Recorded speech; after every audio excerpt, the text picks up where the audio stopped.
In this debate, I'm talking about liberalism as a moral and political philosophy that embraces two core values: individual freedom and equality.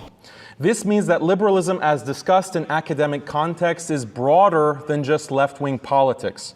A person could be right-wing in an American political context, but still be liberal in the sense that he believes in freedom, equality, democracy, etc. So definitions aside, let me state my problem with liberalism as a moral and political philosophy. The problem with liberalism is that it fundamentally conflicts with human biology and with all traditional cultures and religions, especially Islam. Liberalism deals with this conflict through systematic oppression. Let me explain. Existing studies of human biology and psychology show that these two liberal values of freedom and equality are actually universal, and they're endorsed in all human religious and cultural systems to some extent. This includes Islam. However, in traditional cultures, freedom and equality are not the only important values. There are other values that are important. In these societies, people value specific types of relationships, like marriage, like family, like community, like a relationship with God. Countless studies have established that valuing these relationships is part and parcel of natural human psychology. It's inbuilt. The reality is there are certain things that humans naturally crave, that they naturally find moral value in, that they naturally need for their happiness. The problem is that human biology is such that these types of relationships that are valued by human beings, things like marriage, family, community, and religion, these types of relationships include some measure of inequality and some measure of restriction on individual freedom. One big example is marriage. Humans biologically want to pair bond. They want to form these stable, long-term relationships with the opposite sex. So they get married. But marriage is something that results in restrictions on individual freedom. For example, you have certain obligations towards your spouse, which means you sometimes have to sacrifice your personal wants in order to fulfill those obligations. Marriage also involves some measure of sexual exclusivity, which further restricts your freedom. Marriage also entails division of labor because women get pregnant and have to nurse. There's also a type of inequality because you have different duties for male and female. So this type of sex differentiated pair bonding, which includes these inequalities and lack of freedom, is found in all liberal societies and cultures.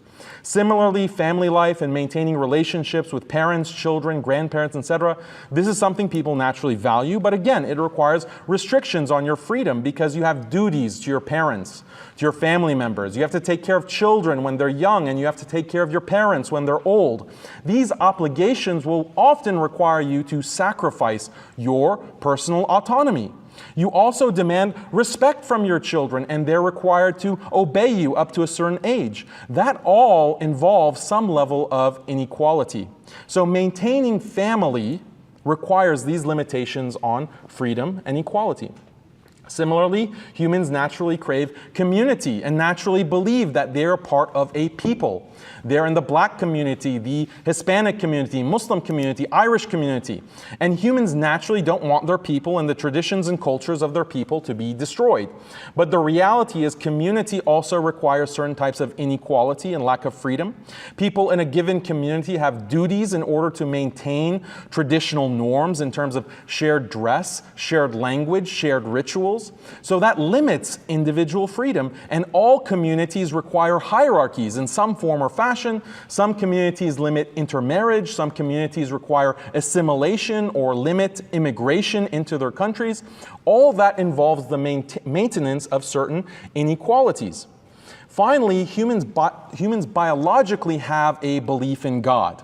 This is established in numerous psychological studies across cultures that academics discuss, like Paul Bloom, Olivera Petrovich, Aya Naranzian, and others. But again, belief in God leads to a lack of equality because people believe God is above them and that God requires some form of obedience and worship. This involves restrictions on one's personal freedom. People have obligations to pray, to fast, to do rituals. These obligations detract from individual freedom. So we have marriage, family, community, and God, and maintaining these relationships and the social institutions associated with these relationships requires some measure of inequality and some measure of lack of freedom. And that's a big problem for liberalism. And this is exactly why liberalism is hostile to all traditional societies and cultures, but especially Islam. But it gets worse because liberalism doesn't just say freedom and equality are good things. If that's all that liberalism said, that wouldn't be a problem because everyone, including Muslims, agrees that freedom and equality are great things to some extent. But what liberalism actually says is that we need to maximize freedom and equality above all else. And if maximizing freedom and equality means the dissolution of other values and traditions, so be it. What is evident is that if you adopt liberalism, this inevitably leads to the gradual elimination of marriage, family, community, and religion in society. Why? Because all of these things involve, for biological reasons, certain limitations on freedom and equality. So liberalism in that sense is hostile to the traditions of every single society in the world.